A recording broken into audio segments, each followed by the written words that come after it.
अथ मधुराष्टकम् अधरं मधुरं वदनं मधुरं नयनं मधुरं हसितं मधुरं हृदयं मधुरं गमनं मधुरं मधुराधिपतेरखिलं मधुरम् वचनं मधुरं चलितं मधुरं वसनं मधुरं बलितं मधुरं चलितं मधुरं भ्रमितं मधुरं मधुराधिपतेरखिलं मधुरम् वेणुर्मधुरो रेणुर्मधुरो पाणिर्मधुरौ पादौ मधुरौ नृत्यं मधुरं सङ्ख्यं मधुरं मधुराधिपतेरखिलं मधुरम् गीतं मधुरं पीतं मधुरं भुक्तं मधुरं सुप्तं मधुरं रूपं मधुरं तिलकं मधुरं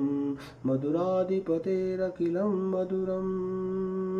कर्णं मधुरं तर्णं मधुरं हरणं मधुरं रमणं मधुरं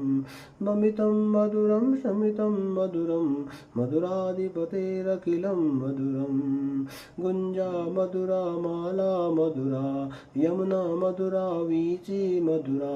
सलिलं मधुरं कमलं मधुरं मधुराधिपतेरखिलं मधुरम् दृष्टं मधुरं शिष्टं मधुरं मधुराधिपतेरखिलं मधुरं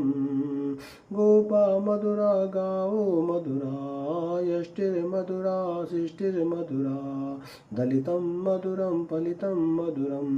मधुराधिपतेरखिलं मधुरं मधुराधिपतेरखिलं मधुरम् श्रीमद्वल्लभाचार्यकृतं मधुराष्टकं सम्पूर्णम्।